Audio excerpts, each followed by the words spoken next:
Hello and welcome to Everything Fear, your one-stop shop for all things horror. I'm Kit Tinsley. I'm a horror author, film academic and general horror geek.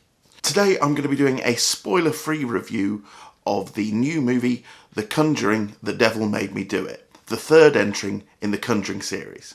Also today, I'd like to point out we now have some merchandise available on Teespring. We have these snazzy, genuinely creepy t-shirts. I've got mine. If you'd like to get yours, then there's a link in the description down below. Lorraine?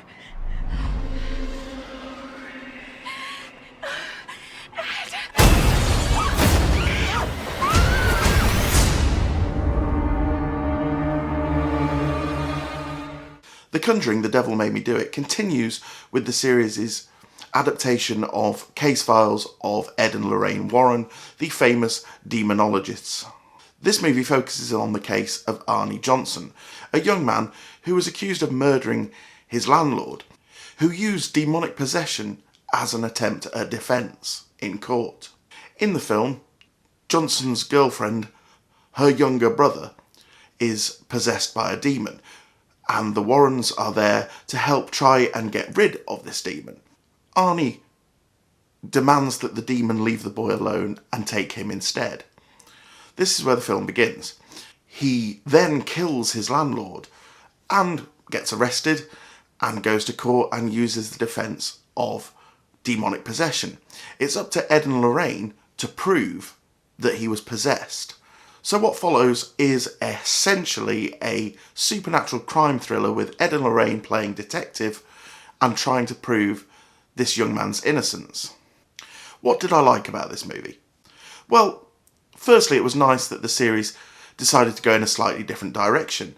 The first two movies had been haunted house tales, very good haunted house tales, but both were haunted house tales. This movie decided to go in the demonic possession and crime thriller route, so I enjoyed that. The acting, particularly of course from Patrick Wilson and Vera Farmiga as Ed and Lorraine Warren, was superb as always. The fictional on-screen Ed and Lorraine are a really likeable couple, and their relationship really brings a solid core to these movies. Also really good was Julian Hilliard, who played the young boy David, who was initially possessed by the demon. Julian has some chops in the horror genre, having played young Luke Crane in Mike Flanagan's wonderful The Haunting of Hill House series. The special effects in this movie and creature design were all really good. The cinematography is nice. There's some wonderful shots and sequences. Particularly, we get to see more of Lorraine's psychic abilities in this movie when she's helping police try and find a missing woman. This sequence is shown in the trailer where they're walking through the woods and she kneels down and suddenly it turns to night. The shot where she kneels down and it looks like the sun's setting really quickly. It's really good, and that whole sequence is really good.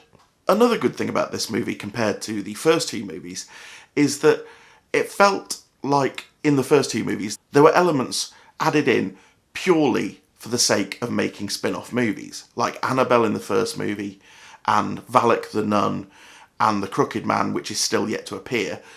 But they felt like they'd been added in just to prep for a spin-off. There's nothing in The Devil Made Me Do It that feels like that. Nothing feels like it's being set up for another movie, which was nice. The movie also fairly closely follows the true story of Arnie Johnson, although there is some fantastical elements added in. And if this was a completely true story, then Ed and Lorraine would have had some serious questions to answer to the police at the end of the movie. If you enjoy this video, if you could please subscribe, give us a like, and maybe tickle that bell icon to be notified when we upload future content, that would be great, thank you. What didn't I like about this movie? This is where things go wrong for me. Although I loved the fact that they'd gone in a different direction, the thriller elements didn't quite hold together. The detective story, Ed and Lorraine being detectives, didn't really work very well. Information just kept falling into their laps. They didn't really do that much detective work. Unlike the first two movies, this movie was not directed by James Wan. Now, James Wan is a master of the jump scare.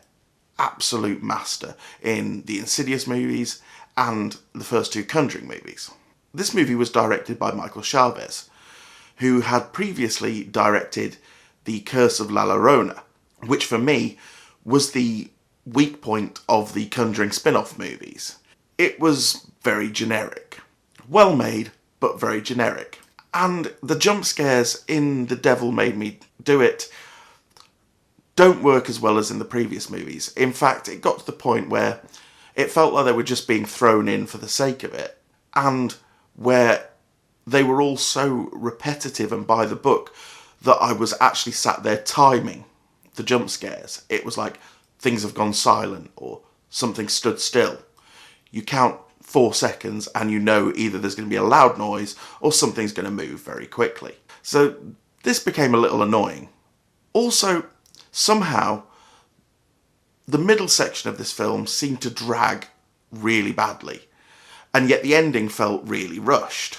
The movie is also riddled with exorcism movie cliches, from contorting bodies to people floating and windows breaking. It's all things we've seen a million times before. I mean, there is actually a shot in the movie early on which they'll say is homage, but is lifted straight from The Exorcist, where the priest arrives and he's stood in the light looking up at a window in the house. Also, later on, without telling you why, but there's a scene that is definitely lifted straight from The Shining. You'll know it when you see it. I suppose the one thing that really bothers me about the Conjuring series is that it is building up Ed and Lorraine Warren as some kind of heroes. And from everything that I've read about them and seen about them, this just isn't the case. Take The Conjuring 2. It's based on the Enfield haunting case, which is one of the most famous cases of the paranormal here in the UK. And the movie makes out like Ed and Lorraine did everything there and they were there all the way through and they helped these people so much. However, 2 British psychical researchers, Maurice Grosse and Guy Lyon Playfair, investigated this case from the start to the finish and were there for months living with the family. And Guy Lyon Playfair wrote that as far as he was aware, the Warrens only came to the house once for one afternoon where Ed Warren turned round to Guy Lyon Playfair and said, we could all make some serious money out of this. They were then asked to leave. The real Ed and Lorraine to me seemed like they were self-aggrandising and money-grabbing, and that they exploited vulnerable people who needed help. So overall, this is a movie with some nice cinematography, great acting, great creature design, some really good ideas. However, it's also a film that's plot drags a little and then has a rushed ending, and also that's jump scares feel really formulaic. This is definitely the worst entry in the Conjuring series, and we can only hope that perhaps James Wan will come back for any future entries in the series. Well, that was my review of The Conjuring, The Devil Made Me Do It. If you've seen the movie, let me know what you thought down in the comments below. And until next time, stay scared and stay tuned.